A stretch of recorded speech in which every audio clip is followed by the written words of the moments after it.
Hey there, survivors. Thanks for tuning into this story. If you're new here, please consider subscribing. It really helps me keep these stories coming. And while you're here, let me know in the comments where you're listening from. Now let's get started. My name is Antonio Morales, though most people just call me Tony. I was born in Laredo, Texas, in the late 1970s. Trucking runs in my blood. My grandfather hauled flatbeds in the 50s, driving livestock across dusty back roads before many were even paved. My father handled tankers for a local fuel distributor through the 80s, pulling long, punishing shifts that never seemed to dull his pride in the work. Carrying on that tradition, I started driving semis at 19 with a small local outfit, and eventually climbed my way up to cross-border freight runs. Over the years, I've seen all kinds of chaos on the highways. Wild crashes, near misses, or even entire convoys diverted by storms or flooding. But nothing prepared me for what happened during the first 12 hours of what folks are now calling the zombie apocalypse. I want to tell this story the way it really happened. It's not a movie script or some daydream. It's a personal account of watching society unravel in half a day, with each hour slipping further into a nightmare of the undead. I still can't believe I made it out. This is how it went down. I'll start at 6 a.m., a couple of hours before sunrise. I was in line at a warehouse on the north side of Laredo, close to the Interstate 35 corridor. Officially, my delivery was scheduled for San Antonio at midday. Then I was slated to cross into Nuevo Laredo in the late afternoon for a pickup at a manufacturing plant. My rig for the day was a Freightliner Cascadia with a 53-foot reefer trailer, temperature-controlled for fresh produce. I'd made the run from Laredo to San Antonio and down into Nuevo Laredo more times than I could count. It was routine. Nothing ever seemed out of the ordinary. At the loading dock, I recognized a local driver, Carlos Ibarra, who worked for a smaller outfit specializing in cross-border shipments. Carlos had a distinctive baseball cap that he always wore backwards and never seemed to remove. He gave me a nod as we both waited to be called by the dock manager. Usually, I'd strike up conversation, but that morning, everyone was glued to their phones. The talk around the yard hinted something was going on in El Paso, some kind of unusual disturbance near the border crossing up there. Rumors about folks acting out of control and shambling through intersections. I wasn't sure what to make of it, so I busied myself with a quick walk-around inspection of my Freightliner. The only official mention of trouble came through a half-garbled broadcast on the CB radio. All drivers heading west on I-10, be advised. Unusual activity around exit. Static. Possible health hazard. Keep your distance. If you see anyone who appears to be in an unresponsive state, contact authorities. I frowned at the radio. Unresponsive state sounded like a medical alert. But the phrase was odd. Usually, these broadcasts mention accidents or closures, not unresponsive people. I tucked that snippet away in the back of my mind. At 6:30 a.m., my reefer trailer was loaded. I signed my paperwork and I pulled onto I-35, heading north towards San Antonio. The drive from Laredo to San Antonio is about 150 miles. Normally, it's an easy straight shot. A couple of rest areas, some farmland, the occasional cluster of gas stations. Traffic that morning was lighter than usual. Closer to Encinal, I saw more state troopers than I'd ever noticed on that stretch. Something felt off in the air. I'd checked the local radio stations, KBDR or KEI, hoping for traffic updates, but the signals crackled in and out. The few times I did catch a broadcast, I heard references to violent incidents in the region, with calls to remain indoors if possible. Around the outskirts of Cotulla, I spotted a strange scene near a frontage road. 3 or 4 vehicles were on the shoulder, all with their hazard lights flashing. It almost looked like a pile-up, but there wasn't any visible damage. I slowed down briefly to see if anyone needed help, but the moment I glimpsed the shapes moving between the vehicles, my stomach lurched. Individuals were leaning against car doors, making low, indistinct sounds as they wandered. Their clothes looked disheveled, and a few seemed to have large sections of their attire torn away, exposing discolored skin. I couldn't see faces clearly, but every instinct told me to keep going. I radioed out on channel 19. Anybody near mile marker 72? Got a situation with a few vehicles on the shoulder. Looks like folks are in trouble. Anyone got more info? Only static. Finally, a faint voice. Stay clear. They aren't static, like normal people. The line cut off. I felt uncertain, but continued on. At that point, it didn't yet occur to me I was seeing an infection that spread person to person. It just looked bizarre. I reached San Antonio around 9:15 a.m. My plan was to drop off the produce at a major distribution center off I-410 on the city's south side. The usual procedure: check in at the gate, back into the assigned dock, let them unload. But the guard station was closed. Instead, the gate stood half open, with no one in sight. The distribution yard looked nearly empty, except for a row of trailers left unattended. I parked and walked to the main office, scanning the area for employees. Broken crates and a few scattered shipping documents littered the ground, like folks had run out in a hurry. When I reached the office door, I noticed footprints tracked across the pavement. Some appeared to have a dark residue around the edges. It might have been spilled produce or something else. I paused, uncertain about going inside. Ultimately, I decided to at least announce myself. Hello, Tony Morales with Southeastern Transport here for a produce drop-off. Silence. Then a crashing sound echoed from deeper in the building. It was the sound of metal shelving collapsing, or maybe a rolling cart tipping over. That was enough for me to turn back around. I hurried to my truck, hearing faint scraping noises coming from somewhere behind the loading docks. Once in the cab, I closed the door and flicked the lock. Habit, I guess, but it made me feel safer. Out of caution, I phoned my dispatcher, Luis Ramirez, who usually worked out of a small office near the Laredo yard. It rang forever. On the sixth attempt, Luis picked up. His voice sounded shaky. Tony, I've been trying to reach everyone. There's chaos. Don't bother with the drop. Head to your next pickup if you can. Luis, the next run is across the border in Nuevo Laredo. You sure that's wise? Something's going on up here. The distribution center's empty. I don't know, man. Half our drivers aren't checking in anymore. The news is talking about an outbreak of some disease. People are calling them He hesitated. They're calling them the undead. But that can't be right. Listen, if you decide to cross the border, do it fast. They might close the ports of entry soon. What about you, Luis? I'm heading home. My wife's with me now. We'll figure something out. Be safe, Tony. He ended the call without a goodbye. My phone screen showed no bars after that. The signal was gone. Maybe cell towers got overloaded. Maybe lines were down. In any case, I had no way to confirm the severity of what was happening. But my gut told me to hurry south, near the border, because that's where at least I knew the roads. No one had unloaded my trailer, so I left the entire cargo in there.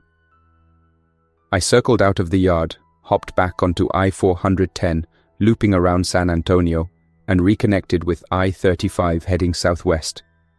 The usual traffic congestion in the city was noticeably absent. I saw a few abandoned cars with their doors open. A city bus sat angled across an intersection near Roosevelt Avenue, hazard lights blinking. Most businesses seemed shuttered, like the staff had run out mid-shift. The tension in the air was nearly suffocating. I drove about an hour without seeing more than a handful of moving vehicles. Just past Divine, a bright flash caught my eye. An explosion from a fuel tanker at a remote gas station off the highway. Flames rose, and the thick smoke column hung in the still morning sky. Although my mind was spinning at the strangeness of the situation, I was determined to reach the border. Around 3 p.m., I rolled into Laredo again. The approach to Bridge 2, the Juarez-Lincoln International Bridge, is usually bustling with traffic. Cars lined up, trucks heading to their designated crossing lanes. But as I neared the customs checkpoint, I found the entrance blocked by a series of orange barricades. A single U.S. Customs and Border Protection vehicle with flashing lights sat near the booth. No agent was inside the car, though. The door stood wide open, and no one answered my calls over the CB for guidance. Spotting movement near the administrative building, I slowed my rig. That's when I truly realized the full horror of these so-called zombies, or whatever they were. A figure emerged, once a border agent judging by the uniform, but now the individual's eyes stared vacantly, and the skin around the cheeks appeared discolored, almost rotting. The mouth opened and closed with no words, only a dry rasping sound that echoed in the still air. The person stumbled forward in uneven steps. I'd encountered confused or sick people at border crossings before, but this was different. It was as if consciousness had fled, replaced by a hunger for something I didn't want to imagine. Against my better judgment, I honked my horn to see if the agent was just disoriented or needed help. The figure's head snapped toward the noise, and they twisted their torso in a jerky motion, homing in on the sound. That was enough for me to shift gears, steer around the barricade, and push forward into Mexican territory. The gates on the Mexican side were also deserted. Everything had turned still, with only the low buzz of fluorescent lights and the distant whine of alarm sirens. Crossing into Nuevo Laredo, I felt an immediate sense that the city was on the brink. Smoke columns rose from multiple locations. Streets that should have been filled with cars and pedestrians were eerily empty or blocked by abandoned vehicles.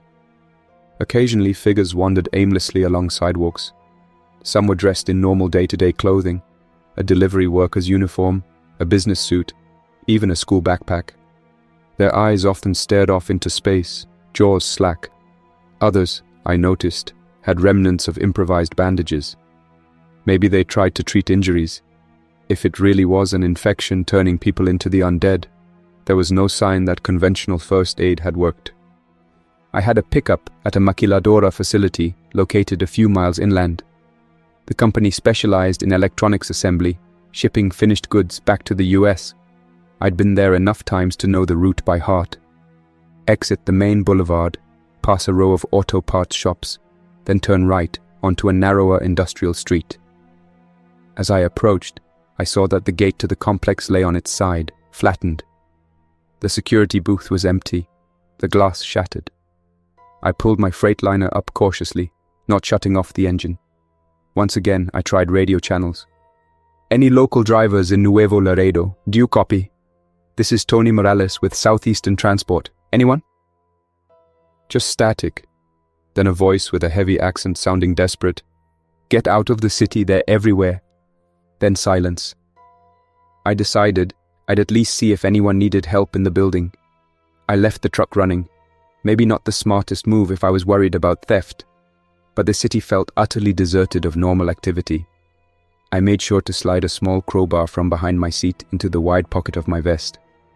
I'd never had to use it for self-defense, but the metal weight felt like a small measure of security. Beyond the fallen gate, the parking lot was strewn with toppled motorcycles and scattered pallets. The front doors to the facility had partially caved in, as if forced open from the inside. I found no sign of staff or security. Carefully stepping through the doors, I announced myself quietly. Hello? Antonio Morales, trucker. Anyone here? Still no response. A flickering fluorescent overhead provided erratic light. Broken crates and pieces of electronics lay on the floor. Circuit boards, half-assembled monitors. Farther in, I saw footprints stamped in a dark, dried residue leading toward a hallway. My focus sharpened when I spotted the silhouette of a person at the end of that corridor. They stood there, facing away, swaying gently. At first, I wondered if they were injured or in shock. Then I noticed a second form, kneeling near a row of lockers. The second figure rose, turning slowly. Even in the dim light, I could see the vacant expression, the slack jaw. Its face looked as if the pores had been enlarged, like it was withering from the inside. Instinct took over. I stepped back into the main lobby. The first figure at the corridor's end snapped its head my way. Both started shuffling toward me, their steps uneven but intentional. I didn't wait for them to get closer. I backed out the doorway, letting it swing shut. As I did, I caught a glimpse of a third figure deeper in the corridor, wearing a bright reflective vest, likely a floor supervisor. The only movement I witnessed was that slow, dreadful shuffle forward.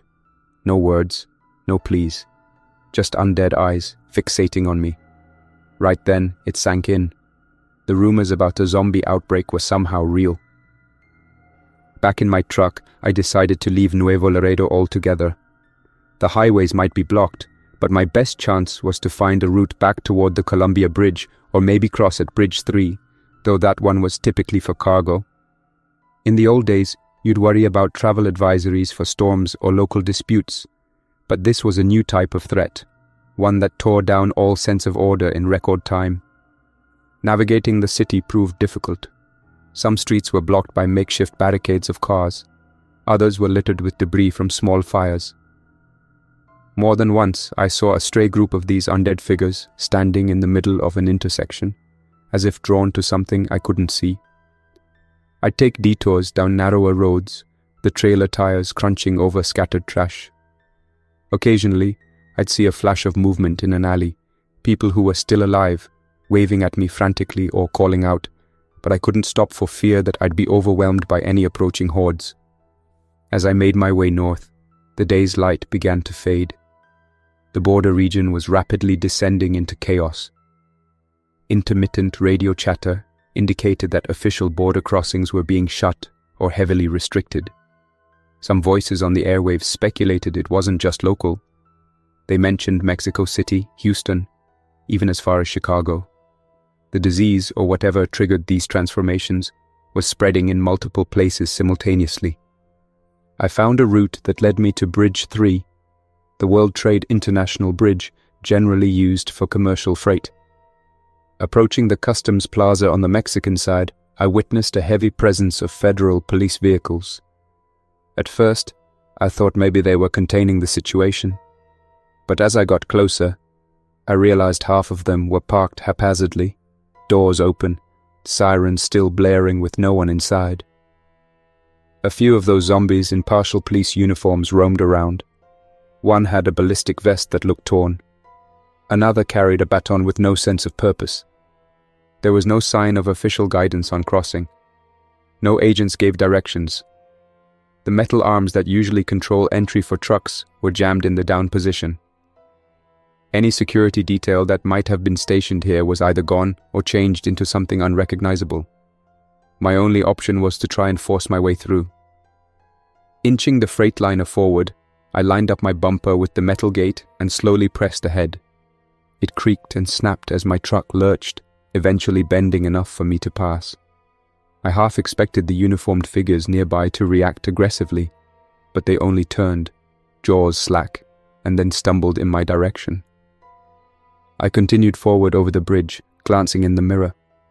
A small group of the infected started following me but fell behind. By then, the sun was dipping below the horizon, painting the Rio Grande with orange reflections. The water looked deceptively peaceful beneath the wave of chaos above. If I reached the US side, maybe I'd find some semblance of order. Crossing into the US side, I prepared to see American agents or National Guard. Instead, I found the port of entry building dimly lit and the roadway blocked by a single cargo inspection booth dragged into the road. My headlights revealed shapes moving among the booth's shadows, some wearing plain clothes, others wearing what might have been official uniforms. A sign off to the side read, US Customs, bullet holes or dents marking the surface. I moved slowly, not wanting to attract too much attention, but the rumble of my engine carried. A figure emerged near the booth, dressed in a US Customs uniform, face expressionless. Others joined, a small gathering with that same vacant gaze. That silent cluster began drifting toward my truck. It was a haunting sight. No shouts, no warning lights, just these shapes illuminated by my headlights. I navigated around the booth, trying not to stall or get wedged. Eventually, I found an opening wide enough for the freightliner, scraping the mirror against concrete dividers. As soon as I cleared the checkpoint and was technically in Texas again, I realized how quiet it felt. The usual noise, idling trucks, overhead announcements, was gone. All around me, the city's lights flickered or had gone dark. If there was a plan by local authorities, I saw no evidence of it here. Every official channel seemed abandoned. It was close to 7 p.m. by then, and the sky had turned a deep blue.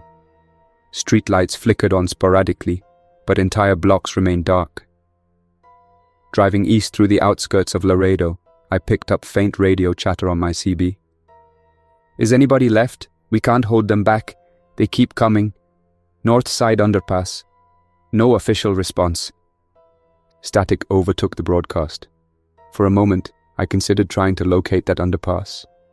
Maybe there were survivors, or maybe I could offer help with my rig. But I hesitated.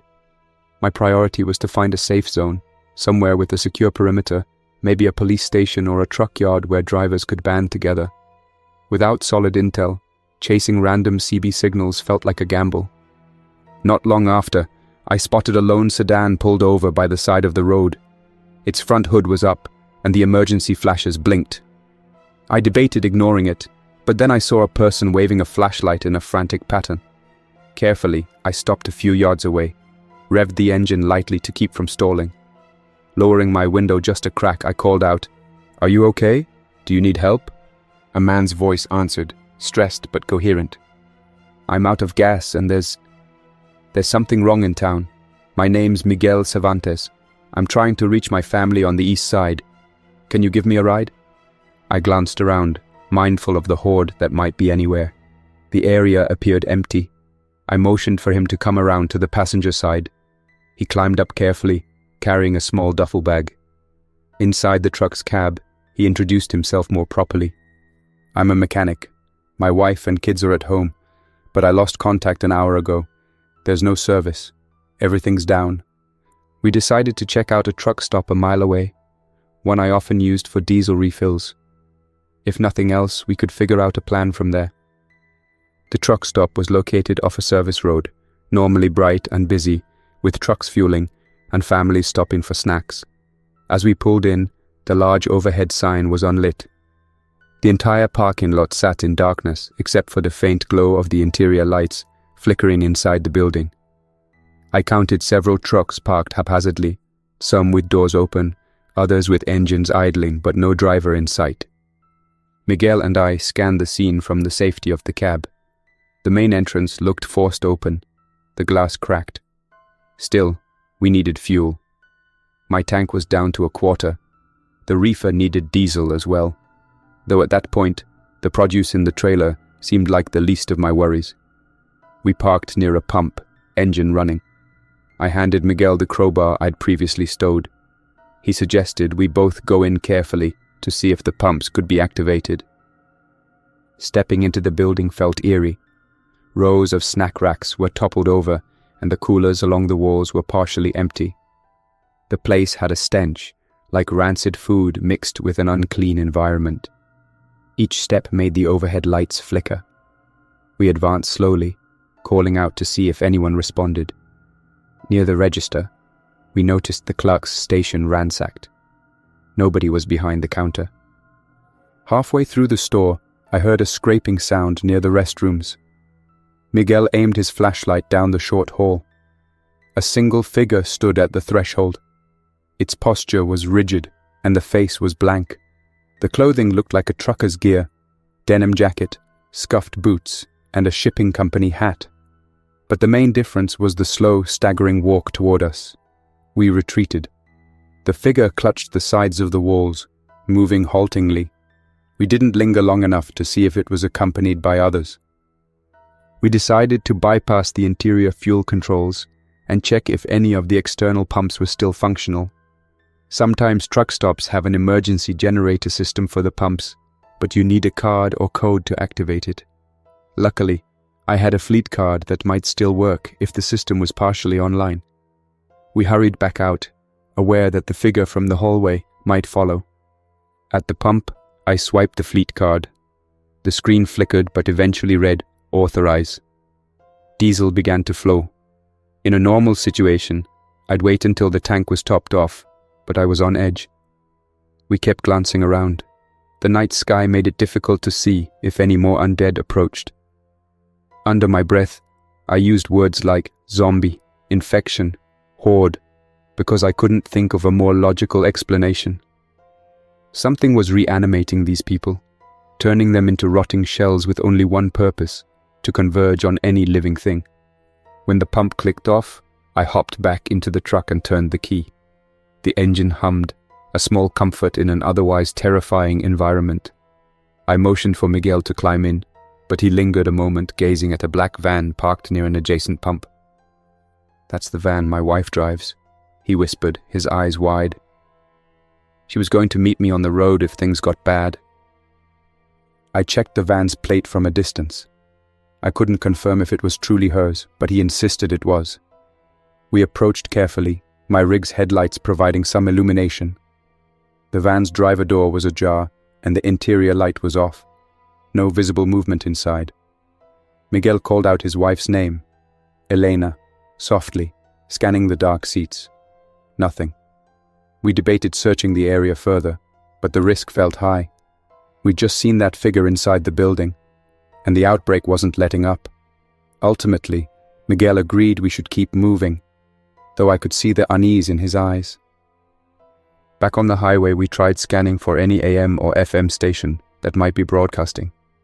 Around 9 p.m., we caught a faint signal on 870 AM. The announcer, speaking in heavily accented English, read from what sounded like an emergency bulletin. "Urge all residents to remain indoors. Hospitals are overwhelmed. The cause of the outbreak is unknown. Symptoms include a vacant stare, slow movement, and hostility toward uninfected individuals. If you come into contact, do not attempt close physical engagement. Seek a secure location. Military checkpoints are being set up in major cities." Miguel shut off the radio with a trembling motion. We weren't sure if any location was truly secure. We continued east, out of the city. My plan was to head along US Route 59, maybe aim for smaller towns where the outbreak might be less concentrated. We agreed that if we found a strong vantage point or a place with other survivors, we'd try to regroup and plan. The truck's headlights cut through the dark roads, revealing empty fields and an occasional wandering silhouette off in the distance. Somewhere near Freer, Texas, we spotted a convoy of trailers parked along the highway. 4 semis with their hazard lights pulsing faintly in the night. The cabs were empty, doors left open. It looked like they had tried to form a makeshift barricade across the road. We slowed to see if anyone was there. A few flashing strobe lights mounted on the lead truck's cab gave everything an uneasy glow. We edged closer in my Freightliner, shining the high beams. Lying near the front grille of one truck were shapes in reflective gear. We dared not approach on foot. My guess was these were other drivers who attempted to form a perimeter or wait for help. Whether they turned into the undead themselves or were forced to flee, I couldn't say. Feeling a chill in the air, I navigated around the blockade and pushed on. The weight of the situation was suffocating me, like the entire region had fallen under a dark, insidious cloud. Around 10:30 p.m., while scanning the CB channels again, I heard a woman's voice. "If anyone can hear me, we have a secure building on the southeast side of Hebronville. We're trying to group up. There's chain link fencing around the perimeter. We have minimal supplies, but we're alive. Please, if you have weapons or vehicles, we need your help." It sounded like a potential refuge. Hebronville was out of the way, but not too far. Miguel looked at me, his eyes pleading. "We need a place to regroup. I can't do anything for my family if I'm stranded on the road." I agreed, though I worried about leading these zombies right to the door of other survivors. We decided to approach carefully. The roads to Hebronville were mostly 2-lane highways cutting through ranch land. In normal times, you might see deer or other wildlife crossing at night, but now there was an eerie absence of everything, as if even the animals sensed the apocalypse. When we reached the outskirts of Hebronville, we followed faint directions repeated on the CB. A short wave of relief came when we saw a chain-link enclosure behind a converted old car dealership. A row of vehicles was parked inside, and a spotlight on the roof illuminated the entrance. We approached slowly, the Freightliner's bulk making us an obvious target for any wandering undead. A tall man in a security guard's uniform stood by the gate, waving us in. He locked it behind us as soon as the trailer cleared. Inside, Maybe a dozen people, including 2 other truckers, huddled around a fire barrel. They had a meager setup, some bottled water, a few crates of canned food, handheld radios. Anna, the woman whose voice I'd heard on the CB, introduced herself as a local nurse. She'd ended up trapped in town when the hospitals had to turn people away for safety reasons. The group looked at my rig, somewhat relieved to see a large vehicle that might help them relocate if necessary. For the next hour, we shared what information we had. One trucker, Rachel Cook, claimed that military convoys were mobilizing near Corpus Christi. Another, Sam Henderson, mentioned hearing that Austin was on lockdown, with rumors of entire neighborhoods overrun by these rotting figures. No one was certain how the outbreak started, but speculation ran wild. A mutated virus, an experimental medication, or something else entirely. The only agreement was that these zombies posed an extreme threat. They formed hordes quickly, whenever noise attracted them. Our group debated the best course of action. Some wanted to drive north, others insisted we wait for help. I couldn't shake the feeling that every major route would be jammed or patrolled by the undead. In the end, we decided to rest for a few hours and wait until dawn. Strength in numbers. Keep watch for any signs of the infected. Miguel paced around, fiddling with his phone, hoping for a signal. I could sense his worry for his family, but neither of us had a lead on where they might be. Meanwhile, I checked my rig for any mechanical issues, topping off fluids from the supplies in my side compartments. At that moment, the Freightliner felt like my only real sanctuary. A rotation of watchers took turns on the roof with binoculars. Every so often, we'd spot shapes roaming the edges of town, dim silhouettes trudging along quiet streets. Occasionally, we heard faint banging noises, probably doors or shutters forced open by mindless, relentless movements. Though the threat loomed outside, the chain-link fence around the dealership provided a small buffer. There was talk of rigging barbed wire on top if we stayed longer. Without stating it outright, we all knew sleep wouldn't come easily. I spent part of the night quietly reorganizing the Freightliner's cabin, making space for potential passengers if we decided to move. I found a dusty shortwave radio in one compartment, something my father had passed on to me years ago, in case I ever lost standard comms. I flipped it on, scanning frequencies. Most were silent, but at one point, around 1 a.m., a shaky voice came through. If you're out there, avoid major highways. They gather in large groups near big roads. I've seen them. They stand, waiting in the dark. If you see one, there's bound to be more. Stay silent, stay hidden. The message repeated a few times, then silence. The night felt thicker after that, as if the darkness itself was watching. When a faint glow appeared in the east, our group stirred. We'd made it through the first night of the apocalypse, though none of us felt relief. Someone rummaged through the dealership's back office and found a few handheld radios and extra flashlights. Anna managed to salvage a small medical kit from her nurse's bag, but it was meager. She noted that the infection had no known cure.